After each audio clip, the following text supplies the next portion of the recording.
just finish up here with regard to the Jesuits. They were suppressed in 1773 by the Pope. You must never forget that. And they were suppressed by a papal bull, Dominic Ac Redemptor Noster, and it was a bull of suppression and extinction forever. The Jesuits were never allowed to come to power again, according to Pope Clement XIV's bull. Even he got tired of them? It was a 4-year investigation. After 4 years of investigation, he said that they have completely departed from their purpose, and he suppresses them forever, and he forever forbade anybody to talk about it or write about it. I bet. So the Jesuits then, because they never forget or forsake, they poisoned him. They poisoned him with a very unique poison called aketa. And depending on the dose, depends on how soon or how slow the victim will die. And I get into this poisoning, that he was poisoned by the Jesuits, that everybody in Italy knew the Jesuits had done it. And as a result then, when they went to embalm him, they removed his intestines, they put it in a box. The box exploded. It was so horrible, the stench, that they had to stop the embalming.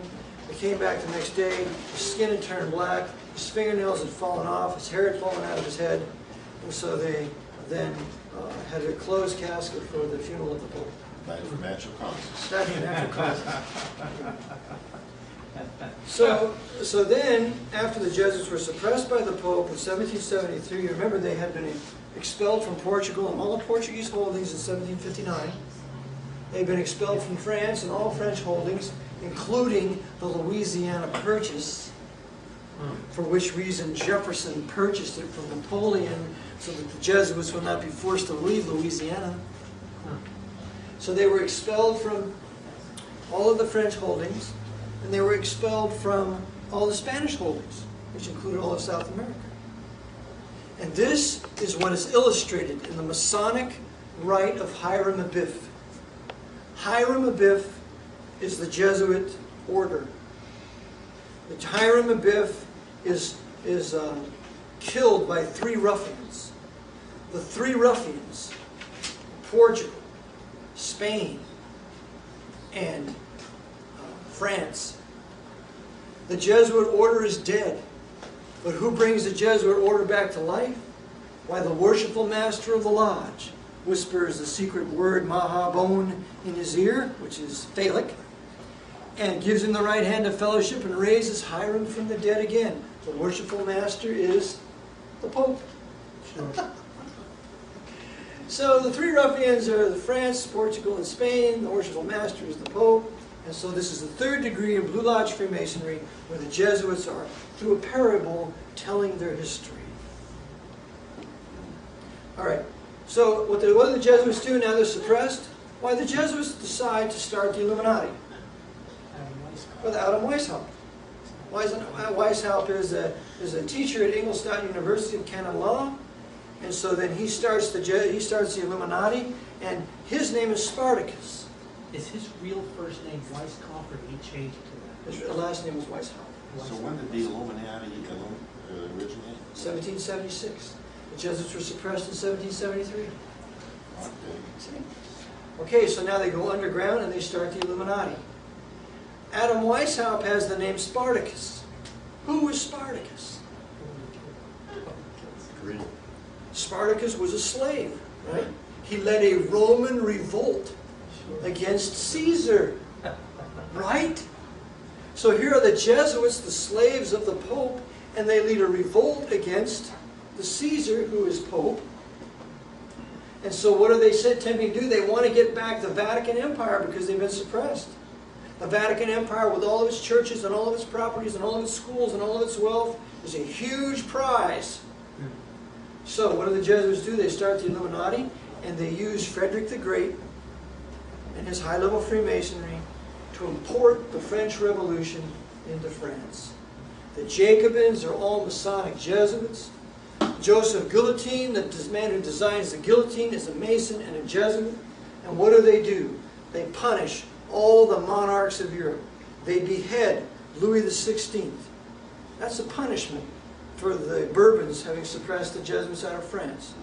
They behead Marie Antoinette. Why, she's the daughter of Maria Theresa. She's a Habsburg, because Maria Theresa expelled the Jesuits out of Austria in 1773. The Jesuits then killed the Dominicans, because the Dominicans had taken away the Inquisition from them. So they began to kill as many Dominicans they can in France with the French Revolution.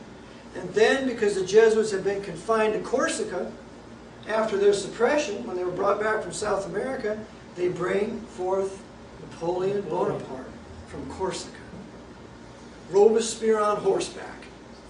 And so what do they do with Napoleon? He launches and wages the Napoleonic Wars. What does he do? He overthrows the King of Spain. He overthrows the King of Portugal. They go into exile in South America. And he sets up these little banana republics. Napoleon goes to war against the Knights of Malta on the island of Malta because the Knights kicked them off in 1768. In 1798, Napoleon lands there with his navy. He takes all the treasure of the Knights of Malta, expels them from Malta, and he goes and attacks Egypt to kill all the Mamelukes, because the Mamelukes are the protectors of the Caliph of Egypt. In the meantime, the Knights of Malta go north, and they're protected by the Tsar of Russia, who is also protecting the Jesuits and the Jesuit general during their suppression. Because when they're suppressed, they're protected by Catherine the Great of Russia and Frederick the Great of Prussia. Prussia's a Lutheran, Catherine the Great is Lutheran, but it's also Orthodox. So the bull doesn't have any effect in Russia or Prussia. And that's why Frederick the Great and Catherine divided Poland, Roman Catholic Poland, so that the bull would not be in effect in Poland. The Jesuits wouldn't have to leave in any of their institutions. They're working that? All right, so Napoleon conducts his war. He begins further to destroy Protestant Prussia. He attacks Russia, but he attacks Russia for the purpose of sacrificing his army. Because the Jesuits do not want all these nationalists, all these patriots who were German, French, and others returning to Europe when the Jesuits are anticipating setting up the Holy Alliance and bringing back the horrible kings that were in exile in England, and France, and Spain, and others. So they sacrificed Napoleon's army. You read Tolstoy's War and Peace. He will tell you how Napoleon ignorantly and stupidly sacrificed his army, took the wrong way out of Moscow, out of Russia. He deliberately sacrifices his army there. Just like Adolf Hitler deliberately sacrificed his army in Russia. Just as our Joint Chiefs of Staff are going to deliberately sacrifice our armies in the Far East and in the Middle East. Those guys are finished. They're going into a place where there is no retreat. You sink those aircraft carriers, they can't get out.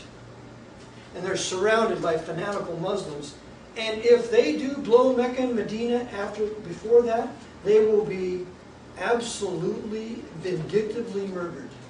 And I say that's what George Bush and whoever the next president's coming, that's what they're going to do. They're going to sacrifice our best soldiers somewhere in the Far East. Meaning that all you young Christian men, you do not sign up for the draft and you never go. I'll take 20 years in Leavenworth before I go there. It's not our war because they have planned for you a sacrifice there. Just as Hitler did his troops, just as Napoleon did his troops.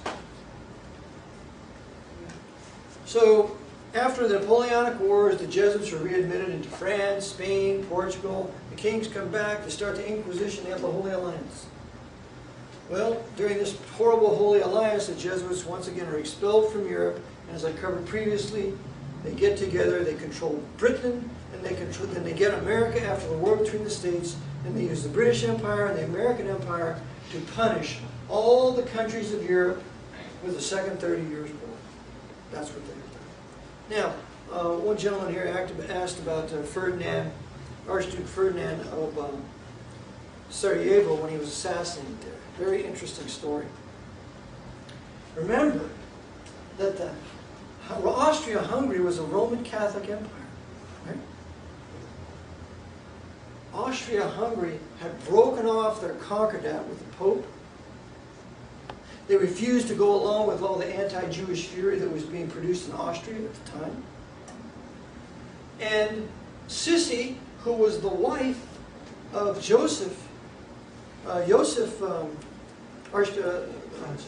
Franz Joseph, The Jesuits murdered her in Geneva. They had their assassin, their anarchist assassin, file to file with a point, walked up to her and stuck it into her heart. And I have her murder documented in my book with her picture on her deathbed. Walked right up to her and stuck it in her heart, just pierced it. She went back to where she was living and died there on her deathbed. So they killed Franz Joseph's wife. And now they decided to break up the Habsburg Empire because they want Austria wedded to Catholic Bavaria for the Third Reich. So what do? They start World War I. And when they did that, they assassinated Franz Ferdinand in Sarajevo in 1914. And that is a very interesting assassination because Prinkup didn't kill him. Franz Ferdinand was killed by a passenger, Pater, with a gun. Shot him point blank inside the vehicle, just as Kennedy was shot point blank inside the vehicle by the driver. And they blamed it on Prinkup. All right?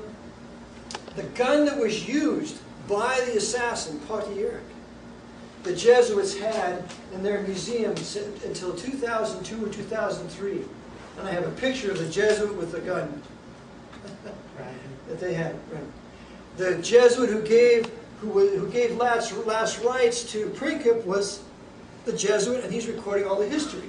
The Jesuits are also on trial there in Vienna to make sure that what really happened doesn't come out. And there is a Jesuit historian who did this, and it's a book called Sarajevo.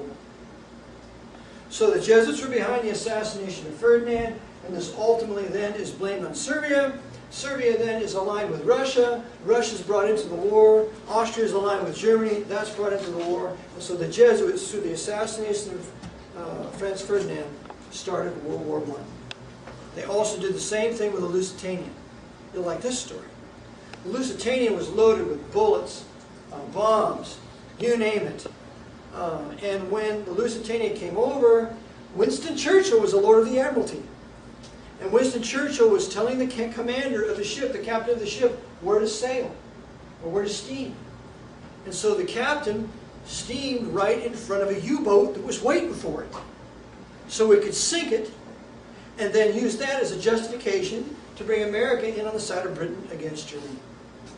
See, they concoct these things, and we cannot be taken in by these horrible designs anymore. And they pulled the same thing with 9/11. And one of the things that I have said is they're not, over my dead body, they're not going to get away with 9/11 like they got away with Pearl Harbor, like they got away with Lusitania, like they got away with the Gulf of Tonkin. I'm telling it high and low, the Archbishop of New York did this with the Knights of Malta controlling the CIA. And we do not belong in that papal crusade. There's no reason to be over there. Bring the troops home immediately. It's a crime to have them there. Eric, do you have any history about the driver of that limousine that Kennedy was? Yes. Oh, well, I didn't want to divert you because you're doing fantastic. So Okay, well, we did with Franz Ferdinand, the start of World War I. You want to go to the driver, William Greer, of the Kennedy assassination? Want to talk about him? Wasn't there another prince, king, his name was Peter, I believe, in Croatia? King Peter, yes. That was assassinated. Stephen assassinated him. Pavelic assassinated him. Because Peter wasn't going to go along with things here. Peter was, I believe he was a Serb.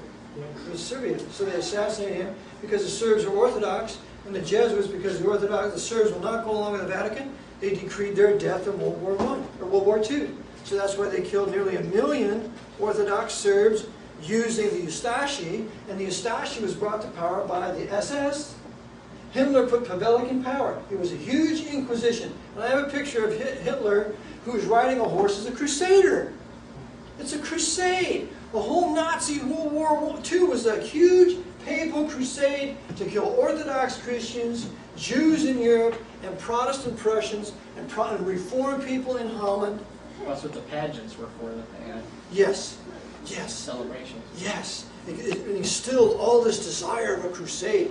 And then, of course, Versailles instilled in them a desire to get even, because Versailles wrecked Germany. And they didn't have to do that. Germany wasn't responsible for starting that war. It was Britain. And I cover this in my book. It's called the Russian Imperial Treaty, where in 1892, Britain, France, and Russia entered into a secret treaty that if any of them were attacked by Germany, or there was any closeness to war, they would immediately attack. It's horrible. So Germany was set up for this, but then you have the Kaiser, who was ultimately serving the Jesuits another way. But see, he was betrayed because 800,000 soldiers, Russian soldiers, were mobilized on the east, in the east of Prussia. And military mobilization is an act of war. So the Kaiser was begging, and I have the telegrams between the Kaiser and Nicholas. After they'd already agreed upon peace, the Kaiser saying, stop this mobilization, this is war. If it's war you want, then war you shall have. Eric, doesn't make sense though. Kennedy was Catholic, right? Yes. So evidently he was a threat to the system. Yes. And the driver that took him out was obviously had Masonic ties. And he was a Protestant.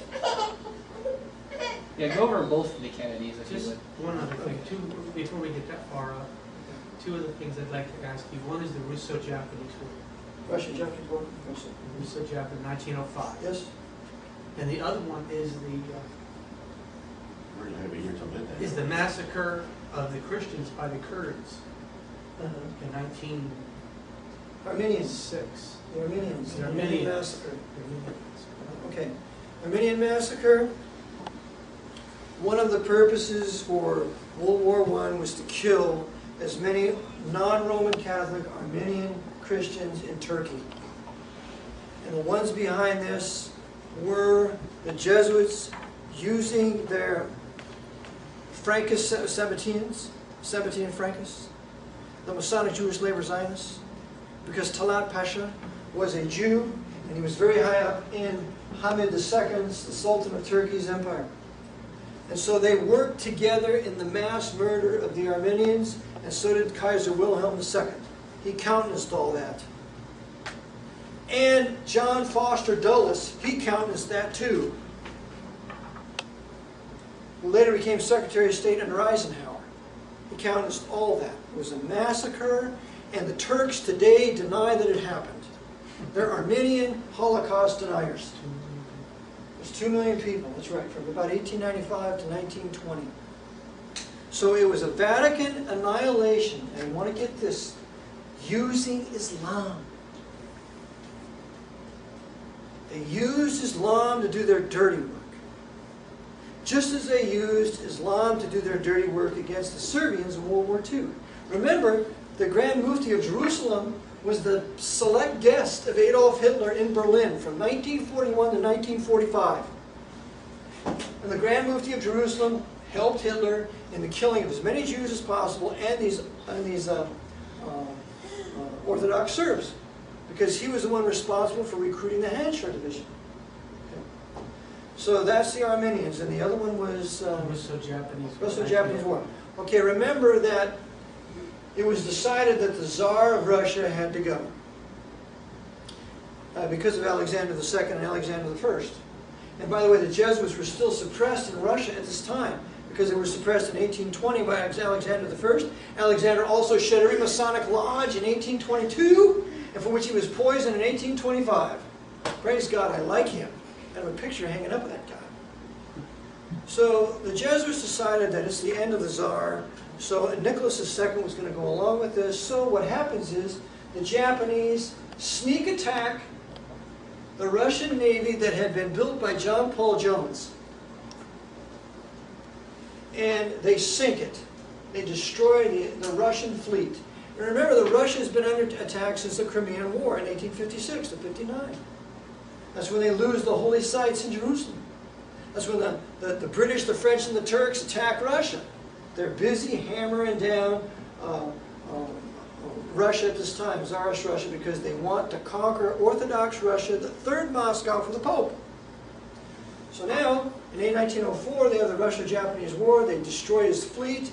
And guess who is the intermediary, the guy who negotiates the peace between Japan and Russia? Dirty Theodore Roosevelt, for which he gets the Nobel Peace Prize. Okay? And remember at this time also that Emperor Meiji is the emperor that the Jesuits put in power when he was 12 years old after they assassinated his father, Emperor Komi, at 36, for refusing to allow the white men to enter Japan, for refusing to allow any of the Catholic Christians into Japan again. So they control Japan. Japan is a sword of the church because they control Emperor Meiji. They control Germany through Kaiser. They control the Islamic Muslims in Turkey through Hamid II in killing off the Armenians. They're controlling all these different monarchs, even though they have different religions, but they're all serving the purposes of the Vatican. That's why we can never get thrown off by saying, well, Kennedy was a Catholic. Why did they kill him? We can never get thrown off like that because they kill their own. For example, let's go to Kennedy now. John F. Kennedy was the greatest president we have had probably since the good things that Lincoln did. John F. Kennedy wanted to end the loopholes for the U.S. steel industry and for the oil industry. That would have brought in $300 billion. Well, the steel industry is run by J.P. Morgan, that company. Who owns J.P. Morgan? The Knights of Malta. The Federal Reserve, the Knights of Malta run it. We have the oil industry. Who runs the oil industry? Why, the Knights of Malta. George Herbert Walker Bush. William F. Buckley Jr. He's big into oil. And so Kennedy is opposing the very men who helped to put him in power. Kennedy wants to print, he prints United States notes. He prints, I believe, nearly $5 billion worth, like 4.2, something like that, of United States notes. When you hand around a United States note, nobody gets any interest on it. When you hand around the Federal Reserve note, monopoly money, you got to pay interest on it to the Federal Reserve. Okay? He's taken on the Federal Reserve. What does Kennedy want to do?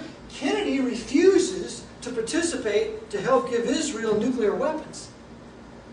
So Ben-Gurion hates his guts.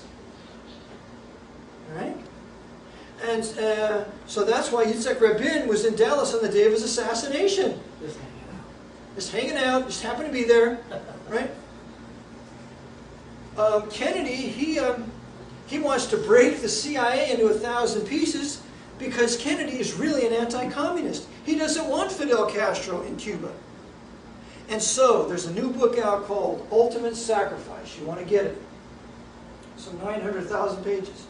In that book, Ultimate Sacrifice, it tells you that Kennedy planned the attack on Cuba to take it back on December 1st, 1963, 2 weeks before his assassination. If he would have taken Cuba back and given it back to the Cuban people, guess what? No staging base for our invasion. Kennedy warned about secret societies. Kennedy in 1960 said that no pope will tell the American president what to do as long as I'm president. He openly repudiated the temporal power of the pope. I have it on record. I have the speech. I recorded it in my book. For doing that, when he did that, that's when they set in motion his assassination. And they decided, we're not going to just kill him with a poison cup. We're going to slaughter him.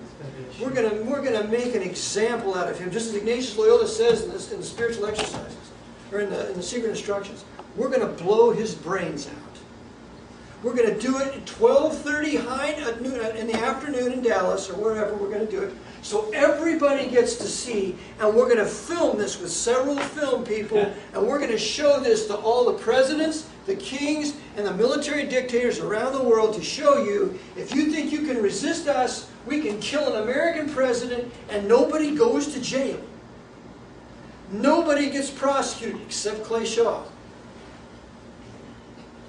And if we can do that in free America, we can do it in Russia. We can do it in China. We can do it anywhere. That's what that was for. How was the driver able to get by with what he did? Simple. Simple. They shot him in a special place on Elm Street. By the way, that's why they named Freddie on Elm Street. Oh. Because it's on Elm Street where they killed Kennedy. That's the only reason why they named it Elm Street. And so what they did was they got him right in front of Abraham Zapruder with his millimeter, with his camera, with his video. Abraham Zapruder was a 32nd degree Jewish Freemason, and he had 2 CIA front operations. Zapruder was CIA. That's why they let him stand there. They ran everybody else off the grassy knoll. There's nobody there. Nobody's there. That's why they let him stand there. And his secretary is standing behind him, steadying him. And his secretary is the wife of George de Mohrenschildt. And George de Mohrenschildt is the one who handles Oswald after he comes back from Russia. And George de Mohrenschildt is a big oil baron, and he's a Knight of Malta. His brother is a Russian noble and a Knight of Malta, Dmitri von Mohrenschildt. Okay? So, here's Zapruder. He's going to film this now. And he films it high. Because if you remember looking at the Zapruder film, you don't see the whole car. He films it high. Because there's 2 shooters that are going to shoot him from the front. William Greer, he brakes, he brings the car almost to a complete stop. He looks, and he brings his .45 over, and he shoots Kennedy. Because remember, William Greer's left-handed, and he's a SEAL. He's a Navy SEAL. He was CIA. Also, in addition to Secret Service and the driver. And the guy who's controlling Greer is James J. Rowley, whose brother's a Jesuit. Where did that bullet hit him? Hit him right throat here. shot? No, the throat was before. The throat was near the overpass. Kennedy gets a bullet in the throat, first of all, before the kill zone, and he brings his hands up. Then he's shot twice in the back by the follow-up vehicle, George Hickey, who's shooting him with an M16. Yeah, you read about that. Menninger, Mortal Error. The book is called Mortal Error. And Howard Donahue was a ballistics special. He said, even though he said Kennedy got hit in the back of the head, but he said for sure Kennedy was shot from behind by Hickey. So he shot then twice in the back. He's already got one in the neck. Excuse me. And then as he's in Jackie's arms, Zapruder's filming this, and simultaneously he gets 2 headshots. He gets a headshot from the driver, and the driver shoots him about here, and it blows the back of his head off here, the right lower region of his head, onto the trunk, onto the street, and later a piece is found called the Harper Fragment, which was traced back to here. That goes up and back and on the street. But he's also shot from the sewer. The guy raises up out of the sidewalk. There's a manhole right in the sidewalk. I have a picture of it in my book. He rises up out of the manhole and shoots Kennedy right in the side of the head here and blows his brain and matter back some 30 feet. He hits Officer Hargis, smashes him with blood and bone, and the .45 slug lands in the grass on the other side of the curb. I have a picture of an FBI agent picking it up. He pockets the slug, and nobody sees it ever again. Kennedy was shot 5 times. Twice in the head simultaneously, twice in the back, upper and lower, and once in the throat. And Connolly was shot twice. So no miracle bullet. No miracle bullet. That's all Arlen Specter nonsense. Arlen Specter is a 33rd degree Jewish Freemason, and serving, I call him Spelly's Evil Jew in my book, and they gave him a lifetime in the U.S. Senate, of which he has now put at least 3 Opus Dei Supreme Court justices on the Supreme Court. Right. Alito, Clarence Thomas, Roberts. and Roberts. Opus Dei.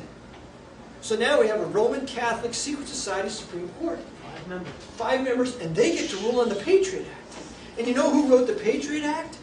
Michael Chertoff, that David Jew, Gibbs. that Masonic Jew, and Viet Minh. Viet Minh. Viet Minh is a Roman Catholic and an instructor at Georgetown University. They put together the Patriot Act at Georgetown and had it ready to go. And David Gibbs. David Gibbs. You know what Chertoff means? No, Of the devil. not the devil. Well, he surely is. So his name is Michael. Michael. One like unto God. Of Of the devil. the devil. David Gibbs II wrote like 3 or 4 different sections of the Patriot Act. David Gibbs II. I have to check him out. So what you're saying is we're doomed. That's right. No, just you. We're I'm saying that this country. Now, the other thing we want to remember is the man who's in charge of the Department of Homeland Security, which they immediately created after 9/11. No. You're going to like this. Because remember, the Patriot Act was never read. It was passed into law, and not one congressman, not one read it. Okay? What happened was, the guy behind the Department of Homeland Security, for which Paul Wellstone was killed because he opposed him, is a man by the name of John C. Gannon,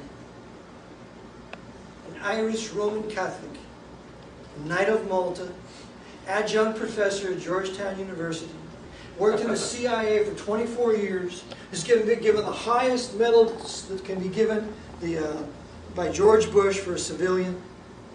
John C. Gannon was in the Jesuit Volunteer Corps in Jamaica after he was out of high school. He is a Jesuit and a Knight of Malta and a personal friend of John de Goya, who's another Knight of Malta and the president of Jesuit Georgetown University in Washington, D.C., which is the nation's real capital. That's right.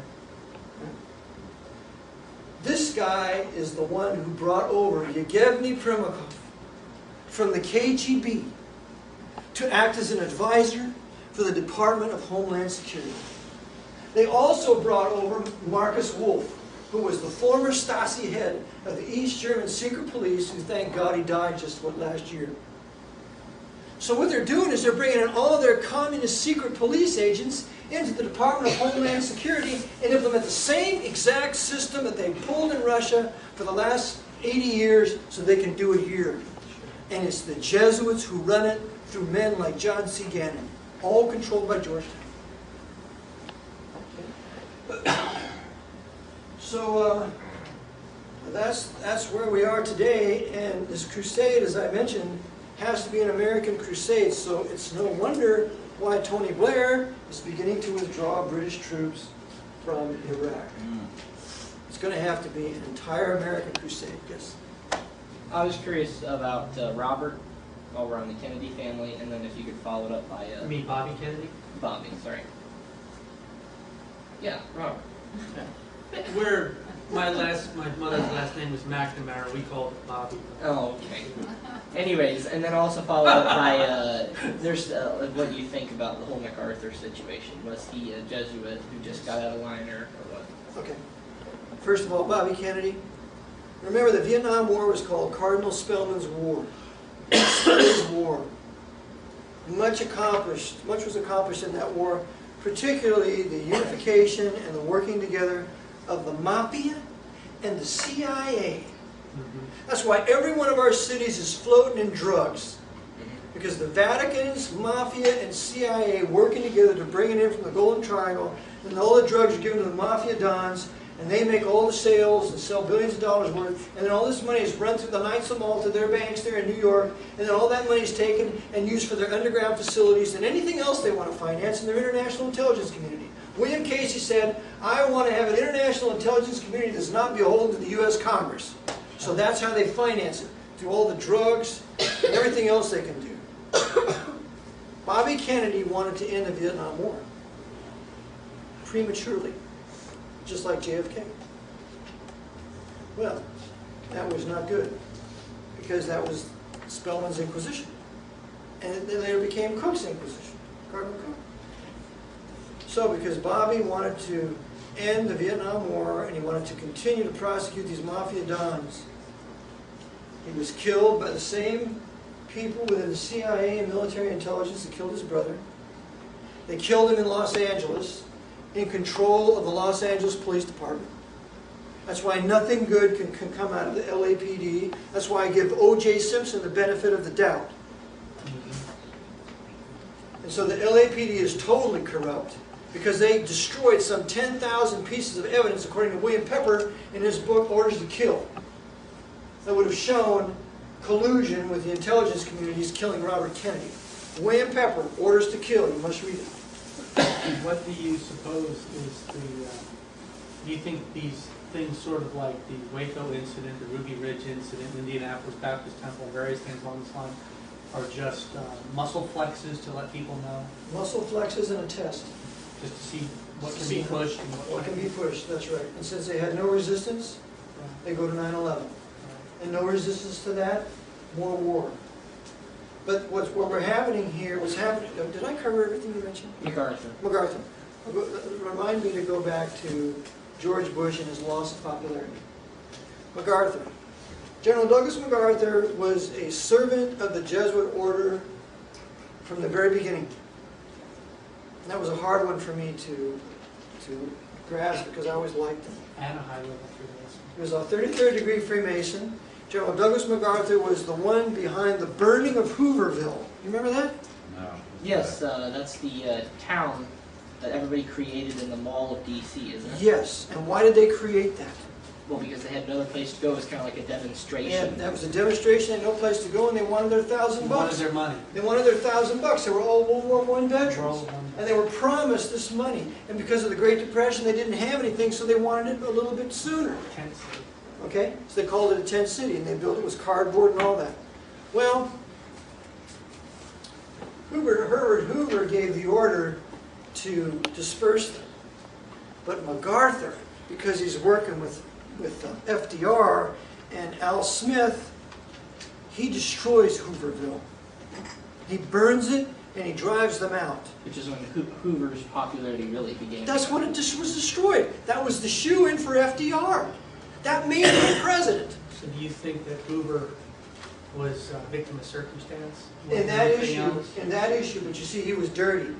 Because Hoover was the one who went over to Russia and brought $60 million worth of food and other supplies to supply the Bolsheviks so the Bolshevik Revolution would be a success. And he later became like president of something, or was it the Supreme Court that he was on, or? No, that was Taft. He was in charge of something.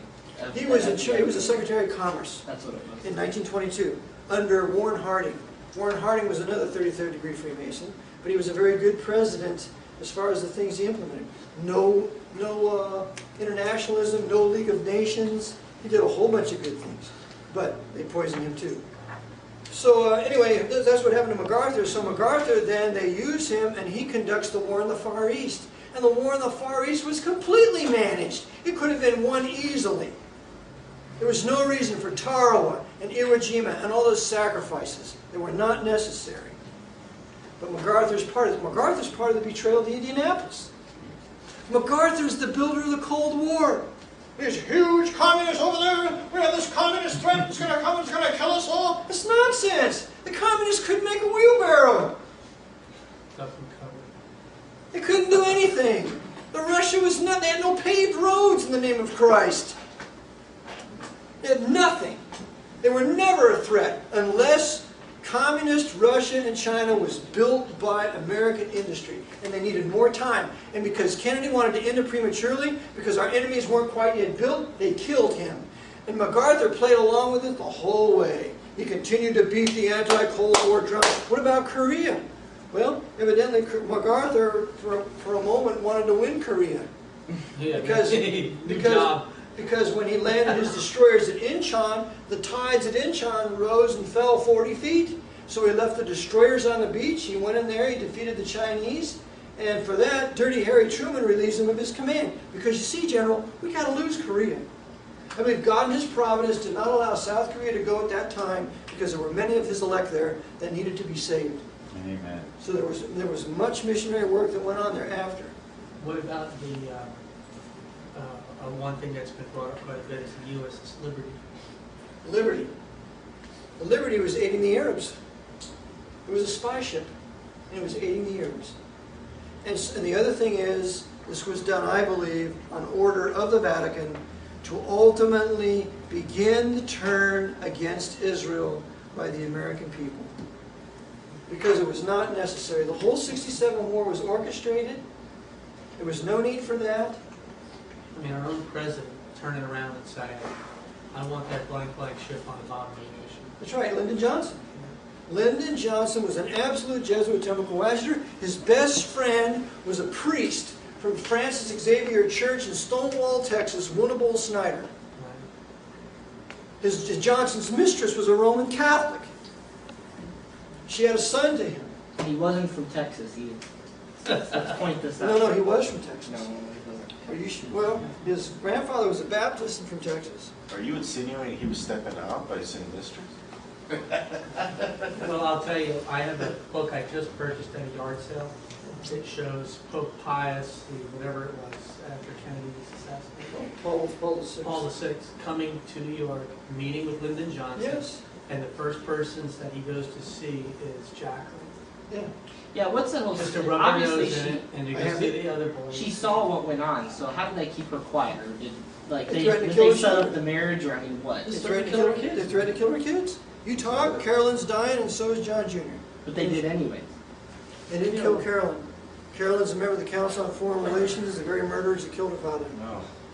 And they killed John Jr. because he got out of line later on when he grew up. But she married Onassis. He's a Knight of Malta. He's a Greek Knight of Malta, Wow. along with Spyros Did Skouras. she really have a choice in that, you think, or was that to keep her She was in already check? pregnant once with his kid. before. Well, supposedly, yeah, she was already pregnant by him.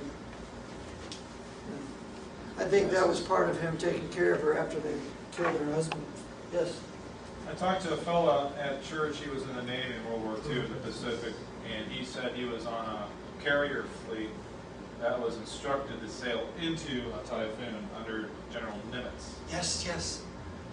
Instructed in that, he said they lost, in his words, a couple of tin cans. So they had a couple ships sink. Yes, yes. Nimitz was a stinking, dirty traitor, along with Admiral Stark, because Admiral Stark was also behind the Pearl Harbor bombing. And then they whacked husband Kimmel and General Short, blamed them, used them as the fall guys. But yes, Nimitz could have won that quite easily before. But see, they were working both sides, because why did they do this? We have to bomb Japan back to the Stone Age. And after we bomb Japan and totally destroy everything of its ancient culture, then we're going to rebuild it so it can make cars, and so it can be this huge commercial empire, to use it on the side of China for our future invasion. Do you suppose that we have outside, in the political realm or in the governmental realm of the world, do we have any allies? No. America doesn't have one foreign ally anymore. They've all been betrayed. Do we as Christians have any allies outside of Christ? Not that I know of. George W.'s popularity. You'd said mention that to me. Oh yes, George W. George W. Bush, of course, is skull and bones. He's a Mason. His father's a high-level Mason. His brother's a Knight of Columbus. His uncle's a Knight of Malta. He's dirty, dirty, dirty. And before 9/11 happened, George Bush took a trip to Rome and conferred with Pope John Paul II as they worked out all the arrangements.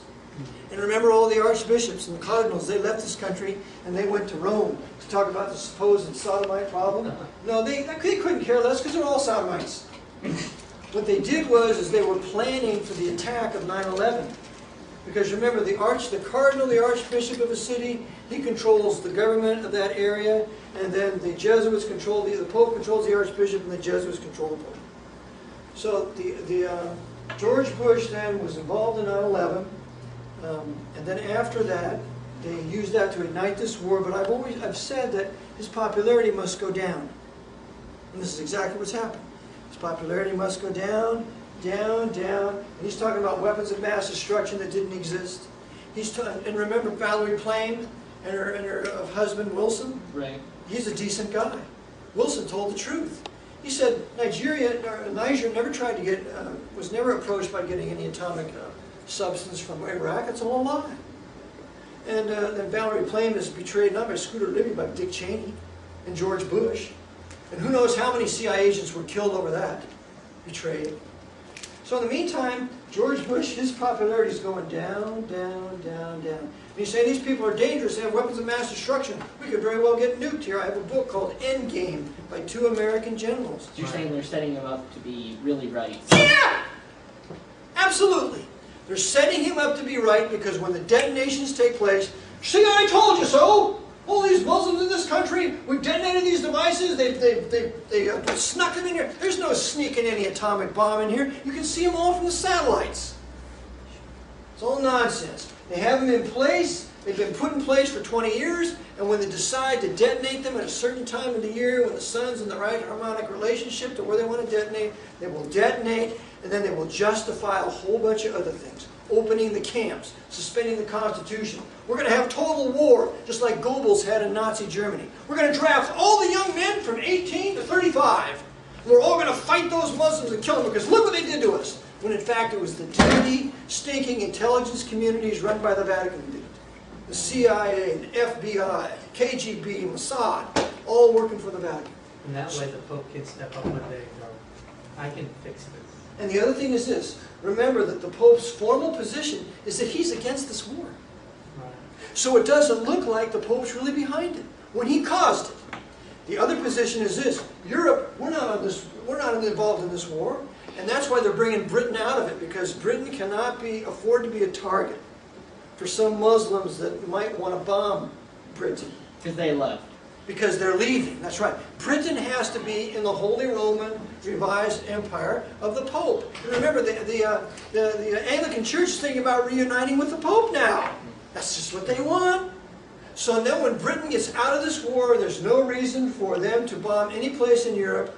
And when Mecca and Medina are blown, then they can, and then when they blow maybe northern Miami, maybe Houston, I'm very sure they're going to, I very strongly feel they're going to do Los Angeles.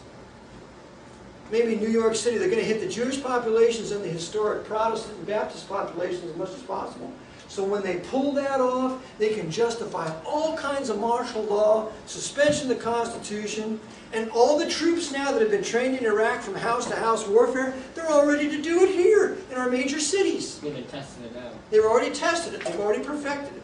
In the meantime, they're busy killing off our best troops with depleted uranium in Iraq. They're all getting sick. They're all coming back with their genes all fouled up, so they're fathering children without arms, without legs, further destroying the population and further weakening our military so we can't defend against an invasion. Eric, what's the order as far as the Pope, the Jesuits above him? Or who does he answer to? Or just briefly, yeah, the Black Pope, the Jesuit general. What's his name? That's Clovenbach? Peter Hans Clovenbach. They're going to be another congregation. They're going to elect a new one. Where's he? Now, where's his throne? He lives outside Vatican walls in Borgo Santo Spirito number 5 in Rome. Okay. Okay. He then, with his Jesuit order, is in control of the Pope, and the Pope controls all the Roman hierarchy. Okay. Okay. The Jesuit general also controls all high-level Freemasonry. All of it. Which includes the Pope and the hierarchy. Okay. And so that's how the war, and then the hierarchy, they run the governments.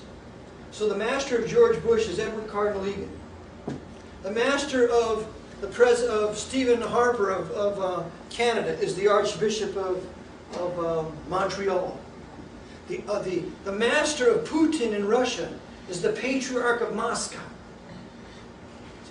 It's all this religious stuff that we think they're benign and harmless. They're the great rulers of the earth, and they control all the intelligence communities.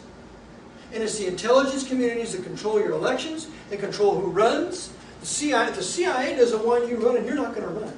You're either going to stop or you're going to get a bullet, unless the Lord's protecting you. Just like George Wallace. If you're a black man and you're talking about black nationalism and we need our own country here in North America or we need to go back to Africa, you're going to get a bullet, just like Malcolm X. Malcolm X was a decent individual and he advocated things the Vatican did not want. And so they killed him and they controlled the New York Police Department, which is why they really never found the source of his murderers. Cardinal Spellman was behind it. Cardinal Spellman killed Malcolm X. There can be nobody that has true nationalism with leaders that are going to rule for their benefit. Nobody. And they maintain this power through the international intelligence community, which is financed by Federal Reserve Bank and ultimately us, yes. Now you mentioned earlier something about OJ. What would you referring to there? Well, I believe for a long time that OJ killed his white wife.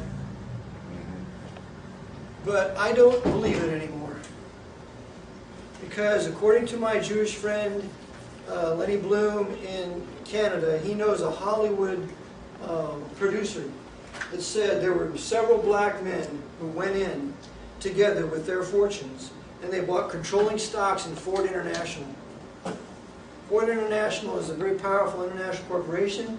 It's also involved in weapons production, I believe. Not to be confused with Ford Motor Company. Yes, not Ford Motor Company, it's Ford International. The men involved in this deal were O.J. Simpson, Michael Jordan, Bill Cosby, and a few other very wealthy blacks. Well, sounds when like they, everything's happened to one of them. yes, isn't that interesting? Let me get The there. defense lawyer, what was his name? Shapiro. We'll talk about his son. So what happens is when the Jesuits or the Knights find out what's been done, they send O.J. Simpson a gun loaded and tell him to blow his brains out. And so Simpson, they contact him, and he then sells back all the stocks.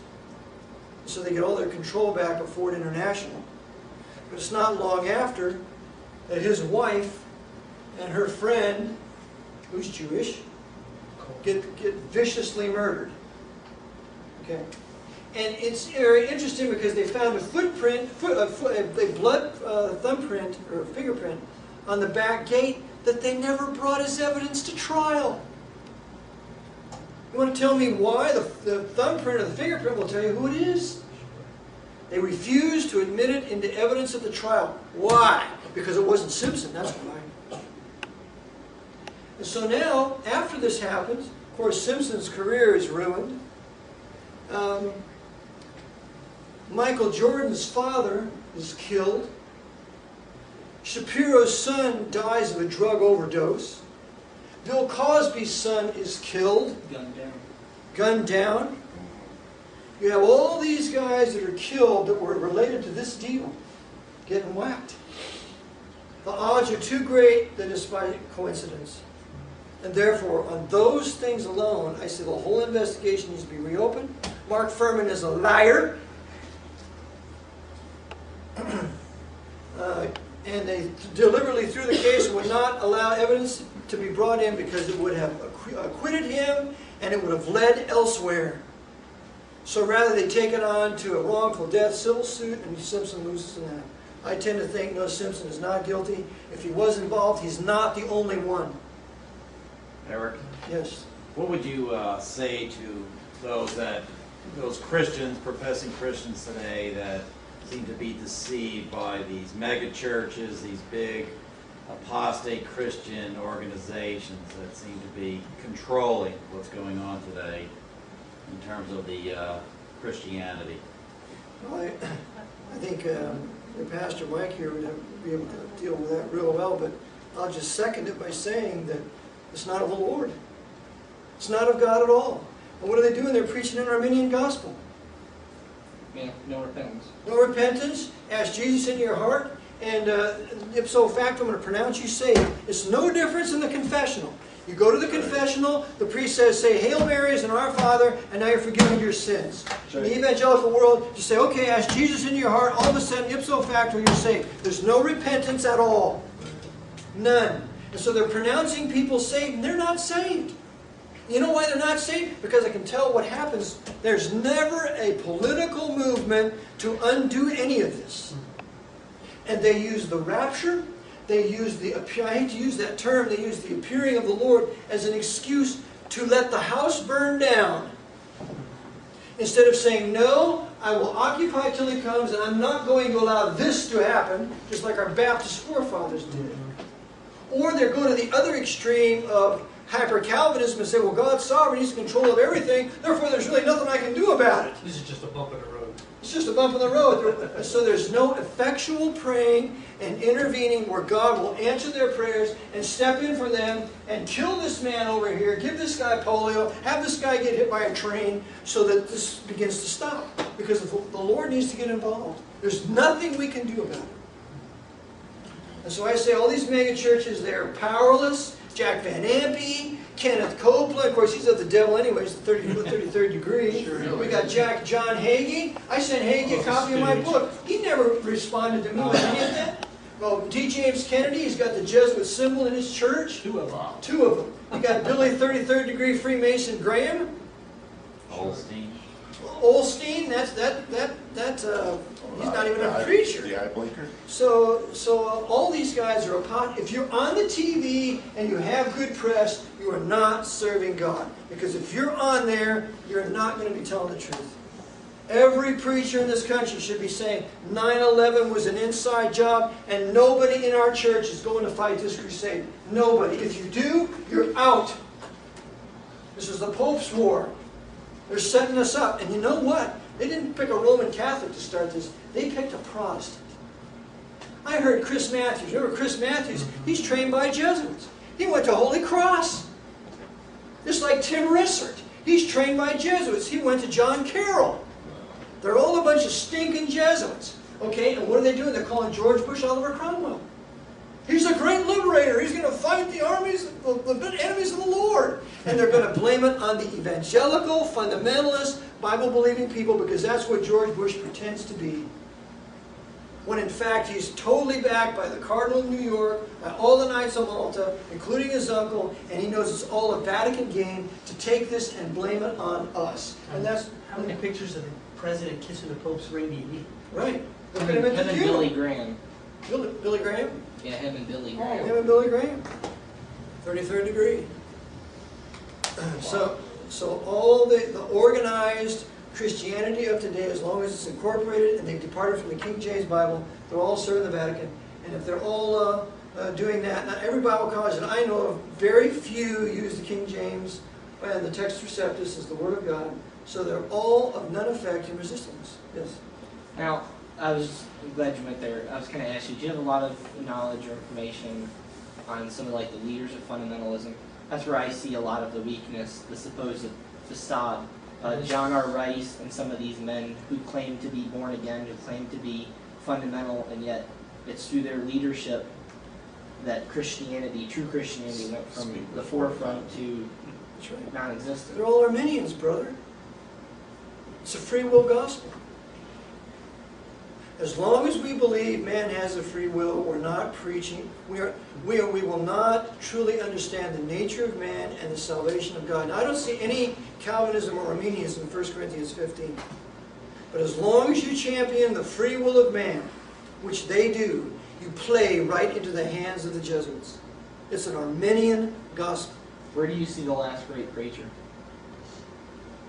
You see it in Billy Sunday? No, Billy Sunday was friends with the Vatican. Was he? Yes. He made big mistakes in that, especially towards his latter ministry. Billy Sunday was an acrobat. He was an actor. He was an entertainer.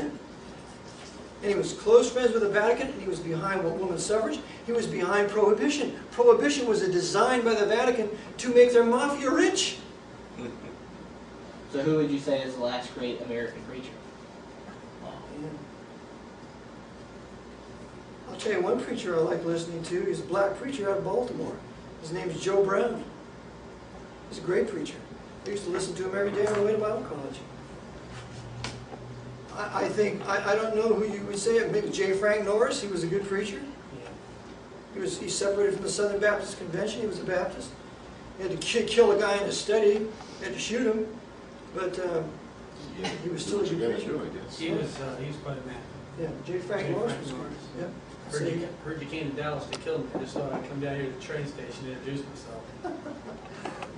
But I think there are good local preachers.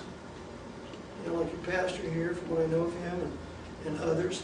But anybody well known, it's got to be 80 years, something like that. Maybe more. How about for charities, these public charities, what would you recommend to people in terms of donating money to them? Goodwill and, all these big charities, the lake fronts for the Give it all to Vatican. the Red Cross. Give it all to the Red Cross. Well, I don't have a problem with Goodwill because my family gets some of our clothes there. and they're like brand new. Yeah. They're like brand new. Yeah, I should have used them as an example. So we'll take our The clothes. big guys. The big guys. Red Cross, no way. Red Cross the Red Cross helped Himmler escape Europe. It's all intelligence. Is it really? Ask any World War II or Vietnam or the Korean War servicemen about the Red Cross. Yeah, they just hate it. Oh, And what's another one? trying to sell their mail to them. Yeah. Salvation Army. Jubilee. Jubilee, no, Jubilee, yeah, that's good. See, we go to Jubilee, we take our clothes and we exchange it, it's like brand new stuff. So I don't have a problem with Jubilee, but the Red Cross and the United Way, that's all of the papacy, and it does not help. See, and this is why we should be strong local government. Right. Local government should be liberal. In other words, we adjust to the needs of each other. But central government, or if we're going to confederate together, it's very limited. You can only do this. And if you go beyond this, we're seceding. Secession's the only. Secession's the only, that's why I end up in my book. Secession or expatriation. So what I call for my book is the starting of a new white nation somewhere here in North America that is Bible-based. Montana. That's correct. Any That's what I call suggestions for a geographical location? That, I don't know. I thought, well, look what's happening. It's a global thing, isn't it? Look what's happening. You have, okay, let's define a nation. I don't want anybody here to think that I hate black people or Mexicans. Okay? But I'm white, and I have a right to be white. And I speak English, and I have a right to speak English, or try to speak English. See, I have a right to have a culture that supports white people, that supports English-speaking people, because I'm white, and because that's my choice. And so when I advocate this, that's what I'm advocating. So what I advocate is that we have some area where we can secede and we can start our own nation once again that springs from the church. The church, as it did in the colonies, started the colonies. The Baptist Church in Rhode Island started Rhode Island and ultimately becomes a sovereign nation. Right. It has to start with the church first, and then it goes out into the civil area, having, of course, separation, that our church is not part of the government, but that our Bible dictates the principles of that government. Okay? So that's what I advocate. I advocate separation. I advocate segregation that we have a white nation, and the only other race that can live among us, but they will not be allowed to race mix with us and marry, are the Jews, are the racial Jews. And I don't mean Talmudic Jews. We will not have any Talmud in our country because it calls Jesus Christ a bastard and his mother a whore. That right there, you're out. There won't be any canon law in our country. That's out. We won't have any Jesuit immoral theologians. That's out. We're not having any Quran. That's out. Those are all horrible, oppressive, religious documents that ultimately persecute us. So therefore, our final document will be the Reformation Bible with its underlying original languages. Yes? How does a person like myself, research a particular person that we suspect to be Jesuit or Knight of Malta or something like that? Like, I want to research Harlan Horton, for instance. How do I find out what he's a part of? yeah. I get on Ask the him internet, personally. I go with the Knights of Malta, see what you can find in that area. Try to find connections to Jesuit universities. Well, That's a he big one graduated right from there. Bob Jones. Okay, if you graduate from Bob Jones, you want to find out if he's a Mason. We know Bob Jones III is a Mason. Right. So, and we know that Charles Sumner is a Jesuit coadjutor, but constantly pushing Westcott and Hort. Right. Something. Zondervan Printing. Zondervan Printing is owned by Rupert Murdoch. Rupert Murdoch. Okay? Harper Murdoch. So you have to connect them with their connections, because this is the value of the doctrine of separation. We separate from anything that might implicate us with these men. And they don't. And they know the doctrine of separation. And when they don't separate, then as a result, you can tie them to it. Just like you got Gates, of course, That's the Georgetown. CIA. Yeah, that's The Book and Snake? She's Book and Snake. Here he is. Georgetown University, Right. taking the place of Rumsfeld, who spent years at Georgetown.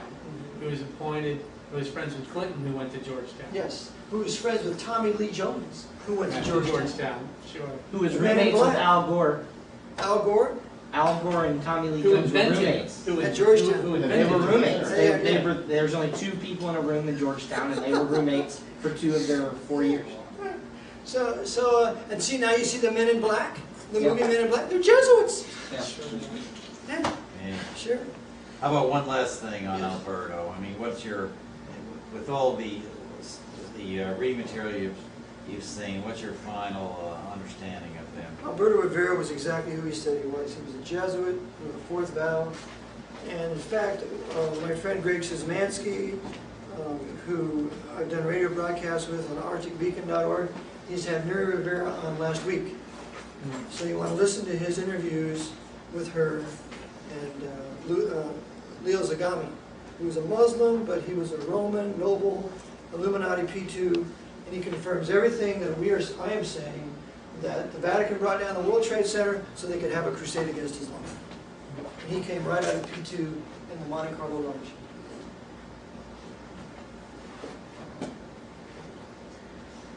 Yes. Seeing that America has no more than, like, what would you say, 10 years, what would you say we should do to prepare for it? Great. Yeah, I would pray and seek the Lord about it, but remember that, we need to do something. Our forefathers left Europe and came here to escape the Inquisition. Not to hide. Not to hide. They came there to start fresh. Right. Because after all, we'd been killed for 200 years. Every city in Europe was burning our brethren every day in auto de phase. So what do I think we ought to do? I think we ought to find a place where we can be white, where we're not going to be followed by these Roman Catholic Mexicans, where we can escape the black savagery that's going on in every major city in the north, and probably down here too, as opposed to the civil blacks, many of whom are Bible-believing Christian people, and I feel sorry for them, but they're going to have to deal with this their way. We need to go to a place where we can be white, have a white area, where we can have our own food, where we can have our own weapons for our own protection, where we can begin to start fresh and anew. Because if we stay in this position, they are going to round us up and take us to the concentration camps. That's right. You're absolutely Have you heard about the group of people, the 230 families in Idaho? They took over a whole county. No. That's Jack McClam. I mean, they're not He was- born again. They're not. The Bible isn't their forefront, but they have the idea. I think They have the right idea, and I agree with that. But see, here's one of my points. All of the West is going to be taken by the Chinese. Done. They're done. But would that be better to try and fight than people that look like you? At least you know your enemy.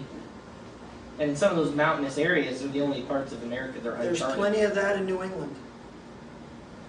I say New England is the safest place in Nova Scotia, and those areas up and through there. Oh, you're saying the Canadian. That Fine. Canadian area, and up in Vermont and Maine and New Hampshire, and those kind of, it's white, unfortunately it's cold, but it's in that area that I say we're the best off in any part of the country. All of the West is going to be given to the Chinese, the South is going to be given to the Muslims, and then they'll conduct their Inquisition here for another 30, 40 years if the Lord tarries. And they're going to do to the people here what they did to the Russians for the last 70 years. So I say we need to be up in the northern parts, where it's cold, where white people are better off from the cold anyway. Can you eat the fish out of the water? Eat the fish, we can do that. And I've seriously been thinking about Canada, I just don't know, I've been praying about it. Yeah, it's good water But- supply. Well, Eric, I put my prayers to action. I bought a couple lots up in Nova Scotia last summer. Went up to take a look at them on the water. So anybody who needs a lot of water, of course it's seawater, so you're gonna have to find a way of purifying it. But nevertheless, I have 2 parcels up there. Okay, here's why I think Nova Scotia is a good place. Because it will never be given to the Chinese, and it will never be given to the Muslims. It's too cold for them. It's cold, and it's also part of England. Ah, it's Commonwealth of England. It's Commonwealth of England. And That's good. remember, they have the largest port on the east coast of Nova Scotia. They have a huge aircraft carrier there. Halifax, that's right. They will never give that area to Rome. And what I see they're going to do here is what they did to Germany. They're going to partition this country. The Chinese will get the West and the Russians. The Muslims and the Chinese will get the South. And the Northeast is going to be taken by Europe when Europe arrives here. As it once was. As it once was. How about the Midwest, though? So Florida will be Arab, That's or a would big you say that's Florida will be full of Mexicans or Mexicans, Arabs. Yeah, Mississippi River now, it's a big floodplain. it's a big floodplain. You don't want to do So that's what I say. And see, the other thing too, you guys are young. You guys have wives to choose yet. You need to be able to be mobile. And that's out of Nova Scotia into Europe. The future for these children is not here. The future for these children is in Europe. Because after this crusade, they're going to build Europe. They're going to have a revived Holy Roman Empire. The euro will be the standard of the world. And they're going to solidify the finance of Europe more than any other place. It has more people. It has the greatest armies. Germany will be the center of the new revived Europe. It will be the economic hub of the world. Whoever controls Germany controls Europe. Whoever controls Europe controls the world.